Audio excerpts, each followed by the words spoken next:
Pemirsa Lunch Talk kali ini kita akan membahas topik peran zakat untuk umat. Bersama kita sudah hadir narasumber Ketua Basnas Profesor Dr. Bambang Sudibyo, dan sebelum membahas lebih lanjut kita saksikan terlebih dahulu paket berikut ini. Zakat adalah sejumlah harta yang wajib dikeluarkan oleh pemeluk agama Islam untuk diberikan kepada golongan yang berhak menerima, seperti fakir miskin dan semacamnya, sesuai dengan yang ditetapkan oleh syariah. Zakat termasuk ke dalam rukun Islam dan menjadi salah satu unsur yang paling penting dalam menegakkan syariat Islam. Oleh karena itu, hukum zakat adalah wajib bagi setiap muslim yang telah memenuhi syarat-syarat tertentu. Zakat juga merupakan bentuk ibadah seperti sholat, puasa, dan lainnya, dan telah diatur dengan rinci berdasarkan Al-Quran dan Sunnah. Zakat terdiri dari dua macam.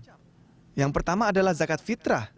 Zakat fitrah adalah zakat yang wajib dilakukan bagi para muslim menjelang Hari Raya Idul Fitri atau pada bulan Ramadan.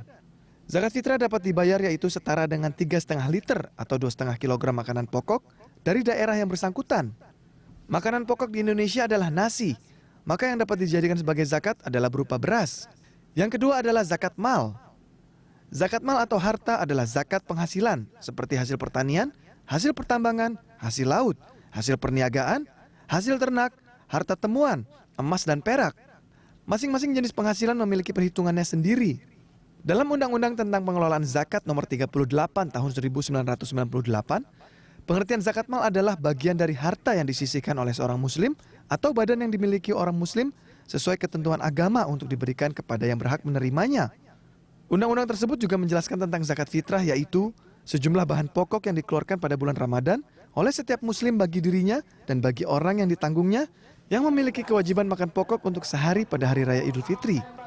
Siapa saja yang berhak menerima zakat?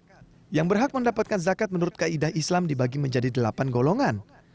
Golongan-golongan tersebut adalah fakir, miskin, amil, mu'alaf, hamba sahaya, gamirin, fisabilillah, ibnu sabil. Zakat dapat memberikan ketenangan dan ketentraman. Bukan hanya kepada penerima, yang memberikan zakat pun juga merasakannya. Tim Liputan Berita 1, Jakarta.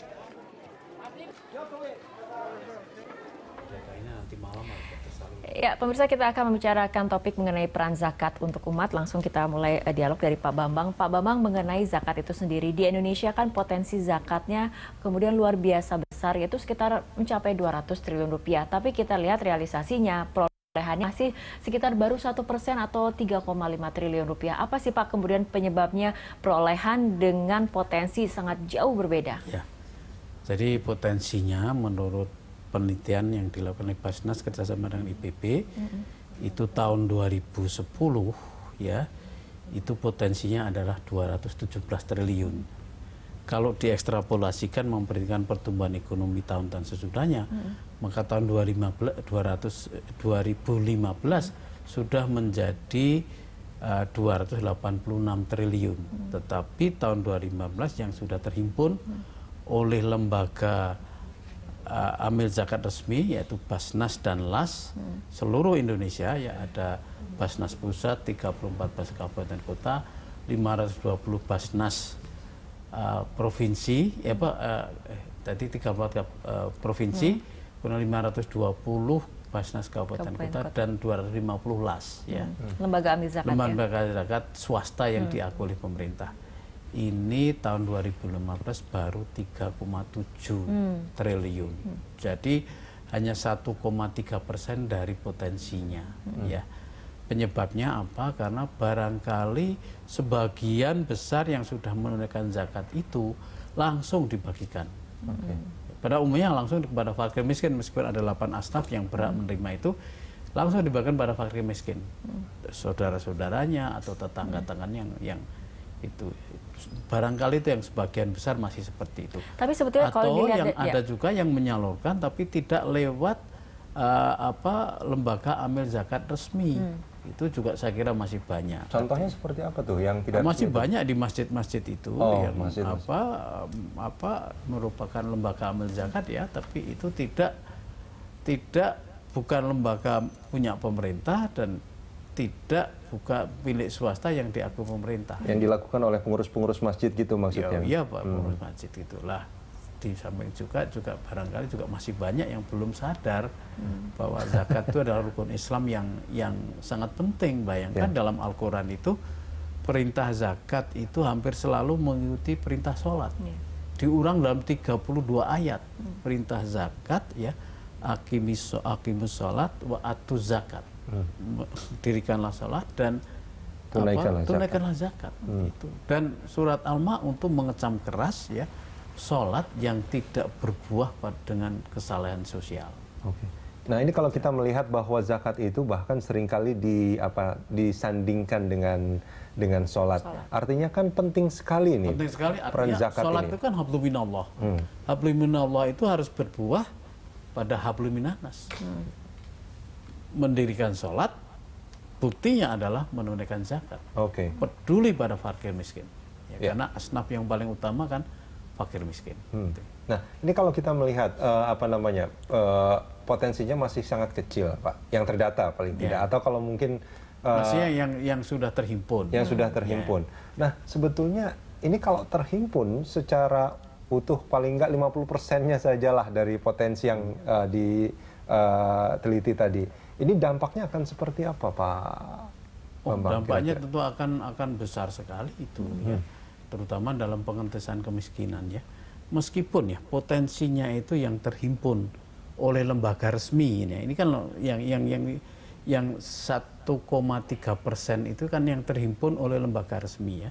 Tapi kalau kita lihat dari sisi lain, lihat pertumbuhan penghimpunan oleh lembaga resmi ya sejak tahun 2002 sampai tahun 2015 rata tahunan pertumbuhannya itulah 38,2%. Sementara pertumbuhan ekonomi kan hanya 5,4%. Artinya sebetulnya kesadaran masyarakat untuk berzakat itu sebetulnya membaik tinggi sekali, membaik sekali. Tapi pertanyaannya itu sejalan adalah dengan pertumbuhan kelas menengah di Indonesia yang cepat sekali. Tapi bagaimana dengan tata kelola dari zakat yang terhimpun ini sendiri, Pak Bambang? Ya, zakat itu ya Basnas ya itu kan lembaga negara non struktural. Ya, jadi Basnas itu punya negara non struktural ya. Kalau LAS itu adalah swasta ya, lembaga swasta yang diakui oleh pemerintah ya. Ini semuanya harus diaudit oleh kantor akuntan publik ya. Kemudian semuanya harus lapor ke Basnas pusat ya, Basnas pusat kemudian melaporkannya kepada presiden, dan ini adalah semua informasinya terbuka kepada publik. Bukan BPK tapi yang mengaudit ya, Pak ya? Sampai sekarang BPK belum pernah masuk, tapi kalau BPK mau sangat dibuka, mau masuk, oh iya sangat. Artinya jika kemudian mustahik ini kemudian ingin menyalurkan zakatnya seperti itu, tidak masalah ke lembaga amil zakat swasta asal kemudian diakui pemerintah, ataupun lembaga kayak seperti Basnas yang memang berasal dari pemerintah itu tidak menjadi masalah ya, Pak? Tidak menjadi masalah, tidak menjadi masalah. Muzaki sebaiknya memang ya, kalau toh mau ada disalurkan kepada tetangganya, kepada saudara-saudara, wajar lah ya, karena itu memang dekat ya. Dan itu juga tapi tidak jangan, salah ya? Nggak salah. Cuman jangan kemudian semuanya dibagikan sendiri ya. Tidak bisa akhirnya teragregasi, terkumpulkan secara nasional dan kemudian dijadikan suatu instrumen. Kalau terkumpulkan menjadi instrumen pendukung instrumen fiskal sebetulnya, pendukung APBN untuk pengentasan kemiskinan ya. Untuk mengatasi masalah kesenjangan sosial yang akhir-akhir ini kesenjangan sosial kita tinggi. Ini menarik sekali, kita akan bahas ini lebih dalam nantinya Pak Bambang. Kita jeda sebentar. Pemirsa jangan kemana-mana, Landstalk masih akan kembali usai jeda sesaat.